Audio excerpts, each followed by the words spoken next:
so I came up with the absolutely brilliant idea to start coming up with different topics and things that I can go through with you guys to help you guys to get more familiar with your wigs. So today, as you've seen by the title, we're going to be doing top 4 things that you need to know about wearing a wig for beginners. Now, if you're a pro, you can zoom right through this and you're already going to know every step. You might be able to go through it just to kind of get familiar with my technique, because sometimes I feel like even though I have a good handle on wigs, I watch other professionals or people who have a good amount of experience with wigs, just to kind of, even if you think you know everything, sometimes you don't.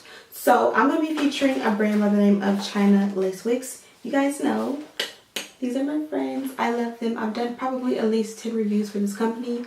Probably going to review every single wig on the website because I absolutely love working with them. They are a pleasure to work with and they have some bomb wigs.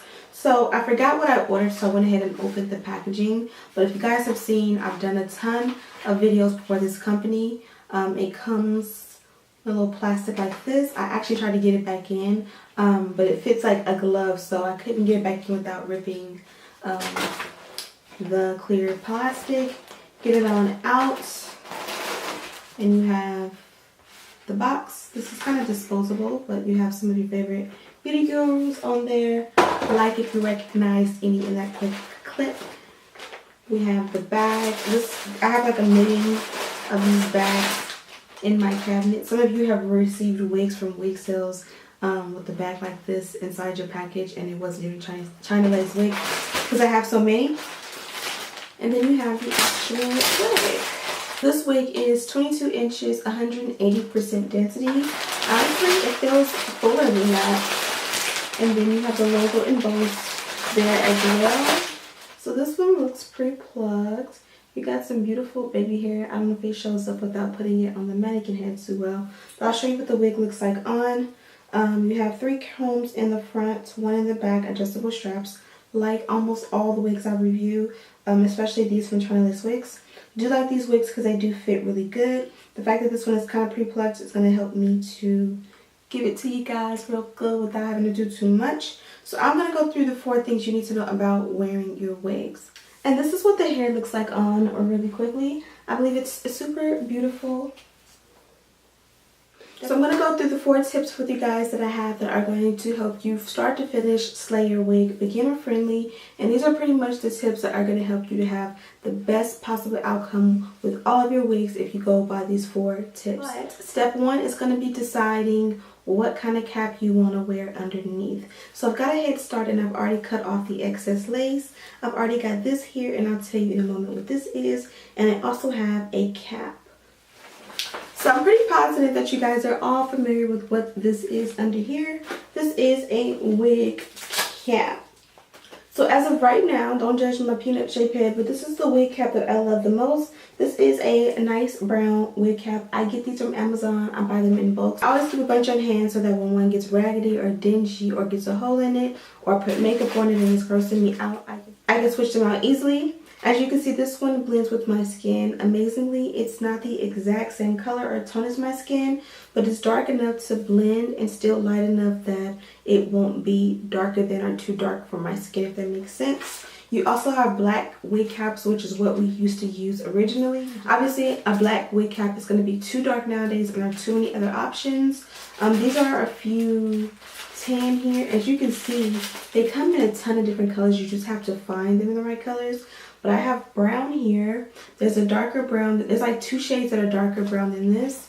These are both tan, but you can see this one is a little bit more yellowy tan, and this one is more nudie browny tan.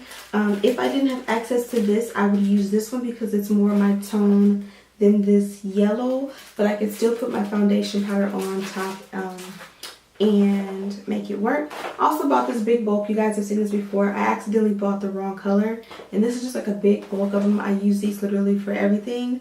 And this one is considered beige, and they show you here that they have dark brown and they have black. These 2 colors I would not recommend unless you're super duper chocolate, which if obviously that would be your skin tone, then of course you would use that. So after you know that you have a wig cap that's going to make the lace look really good when you do your parting, and it's going to bleed through and see through as if the wig is coming out of your scalp, the second step is going to be to bleach your knots. Now in my case, I don't always bleach the knots. There are plenty of creators and stylists that never ever bleach their knots, and their wigs always look fly and fabulous. I think that for me personally, I do love to bleach my knots, but it is a time consuming, it's messy, it's a chemical that's harsh, and I feel like a lot of times I can get the same outcome from using bleachless products. So bleaching the knots is definitely a good idea if you know what you're doing. If you're a beginner and you don't want to ruin your lace, I have a handful of options here for you. If you want to bleach your knots, I have a tutorial link down below for you to check that out. That'll explain in depth how to bleach your knots. This is something that I've used and I love for under the lace. I love to put a nice coat of something under the lace that will make the wig, the lace look like my skin tone, conceal the knots so that I can't see the knots without using a bleach. And this is the airbrush leg spray from Sally Hansen in the color Medium Glow. This one is obviously lighter than my skin tone, but it's still brown enough that it does the trick. Another option is using powders. These are 2 foundation powders. This one is probably the closest to my skin tone out of the 2. And this is just a drugstore powder foundation. This is the L'Oreal True Match powder in the color Cool C8 Cocoa. This one works great because it's not my skin tone perfectly, but I'd rather be lighter than darker than my skin tone, if that makes any sense. And so it's still bright and it pops, but it's still like, you know, close enough to my skin tone. Or this used to be my holy grail, but I've gotten much darker than this over time. And this is the Mineralized Skin Finish Natural in the color Dark. This used to actually be my skin tone before I had my son, but we used to go on walks and I've gotten more chocolatey, and this no longer is my color. If you don't have a foundation powder, probably is going to be your easiest bet. You can also use concealer, or a lot of us have these like multi-pack eyeshadow palettes. Find yourself like a good brown eyeshadow palette and you're bound to find one that is close enough to your skin tone. Can you guess which one is mine? This one here. I've used the heck out of this. It's time to get a new one. And this one I picked up from the Morphe store, and it is in the color or the style 25D. Just Google brown eyeshadow palettes on Amazon and you'll find one. I'll link one down below. So as crazy as it seems, the Sally Hansen's leg spray is the easiest option. I'm going to go ahead and do it on camera.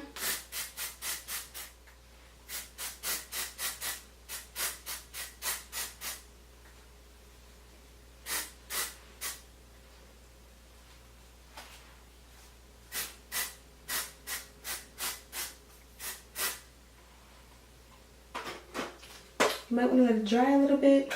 It does come out like a spray, so you can kind of see it's a little bit blotchy. You can use like a powder brush, a foundation brush to kind of just buff it and move it around so that it all blends together.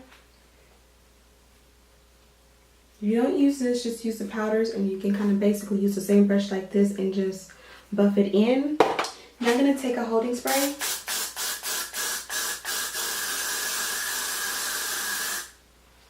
And I'm going to let this dry. So now that this is dry, I'm going to go ahead and move on to the next step. So step 1 was to pick the perfect cap so that it looks like a nude cap on you. Everybody's nude is completely different. This is mine. Step 2 was to bleach, conceal, however you want to say it, to make your knots disappear. I chose the Sally Hansen leg spray on the inside. I'm also going to add a powder on the outside. So I showed you a bunch of powder options that kind of tint the lace so that no matter where I part it, it'll kind of look like the lace blends perfectly with my skin tone. And then this is what I'm going to use on the outside once I make my parting and I'm almost done styling the wig. And this is just going to make it pop.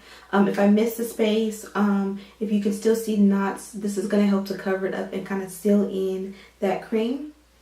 So step 3 is going to be all about securing the lace. I know it's popular right now to secure the bag, but before you can secure the bag and step out of your house, you have to secure your lace. We all love to look fly in our lace wigs.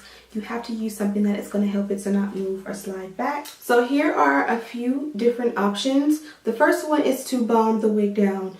This is more so for a more advanced person, a more professional. If you want to be brave and experience this and experiment with this as a beginner, you definitely have that option. Just don't rip out your edges. Try to do it in front of your edges. This is the Ghost Bond. I feel like this was a holy grail in a lot of like hairstylists' kits. This still is a holy grail. The Bold Hold is another one that I don't physically have, but that one is kind of a newer one that has kind of like overshadowed the Ghost Bond. But Ghost Bond and Bold Hold are like two of the most popular. You also have wig tape that you can use.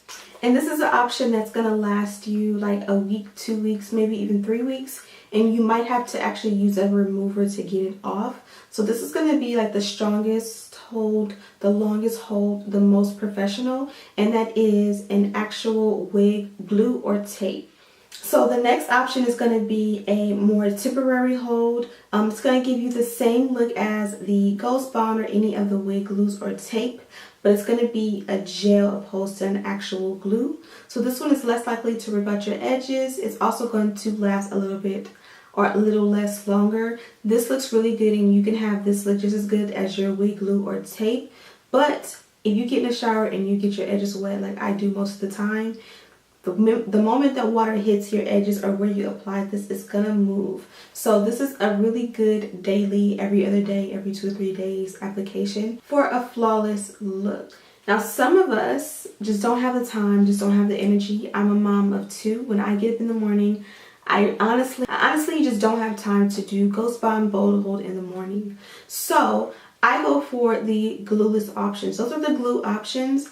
This is glueless options. So I just recently did a review or a tutorial on this option as well as this option, and I have them both linked down below. This here is the elastic band method. I won't go too detailed into it, but the objective is to cut a piece of elastic, sew it down so that when it pulls, when the elastic pulls, it sort of pulls the wig super tight and it won't move off of your hairline. This is kind of the holy grail that I've done for years now, and I will continue to do. This is a newer option, or at least newer to me, and this is the wig grip. Now you can use these in combination with one another if you really want to be secure. Place it to the side, wrap it around kind of tight, exactly on here like so.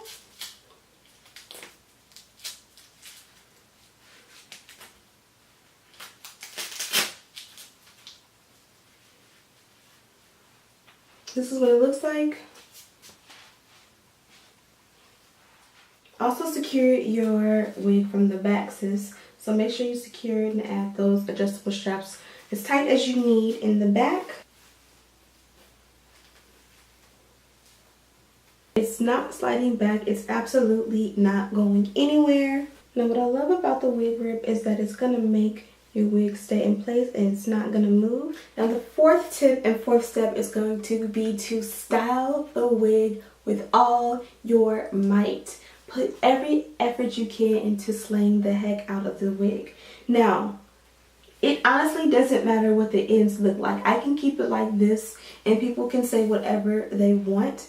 But if this edges and this baby hair is popping, my parting, my top knot bun, or whatever I do to the top is popping, all this ain't gonna matter because people are gonna still say you killed that, sis. So baby hair is key. So off camera I went ahead and styled the ends of the hair. Isn't it gorgeous? Didn't want to bore you with that, but now we're gonna go ahead and make baby hair. The pros to the wig grip is that this wig is not gonna move, but like right here it is still loose. So I'm gonna go ahead and make my baby hair, and when I make my baby hair it's gonna double as a way to secure that, if that makes any sense, because it's going to kind of bond it down. So that's kind of the one con to the wig grip. I honestly would recommend using the elastic and the wig grip. That way you don't feel obligated to secure the wig down as much. Ooh, this looks cute. I look cute, yeah. So doing your baby hair is just as simple as doing your natural baby hair. You want to cut the hair down short enough to actually be baby hair. It is a million times easier to swoop baby hair if it is shorter than the rest of the hair, in the sense that if it's super long, it's going to get caught mixed in with the rest of the hair. If it's short, it's simple. So I'm cutting down pieces by pieces. This wig is slightly pre-plucked. Again, this is a super high density wig, so of course, even though it's pre-plucked, it's still very full. So I would recommend tweezing it out, but I chose not to today. Now you see, I just did cut off the ear tabs. Those are things that you can keep, and you can use like the Got2b glue to bond them down. I did not want to have to bond down daily, so I cut them off, and it blends perfectly, and I don't have anything lifting or moving on the side near my ears. Now this wig is super dense, so you will have to tweeze it, but I decided to do a top knot. And the fourth and final step, of course, was to just slay the hair. Slay the edge, slay the hair with what you got. If your mama's school baby hair, be like, Mama, can you do my baby hair? And maybe she can do it to make it look good. If the ends look a little crazy, cold wash, deep condition. Do what you gotta do. If this looks crazy after a couple weeks and the curls give out or whatever, depending on what brand of hair you use, go ahead and put it in a ponytail or a bun or put 2 French braids. Just take your time and care and love on your hair, because when your hair is done, you can be as ashy as all outdoors and you're still gonna look cute, you know what I mean? Not literally. Put some lotion on to dry out here, guys.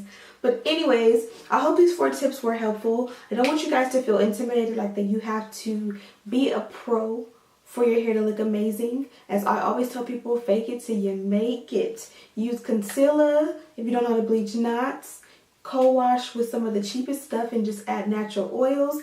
Those natural oils are going to work better than the salon quality stuff anyways. And just do what you got and find your way to make your hair look good. And when you find a one style or one type of wig that looks good, stick with that and practice on the side for other stuff. But just stick to what you know and perfect it as you go.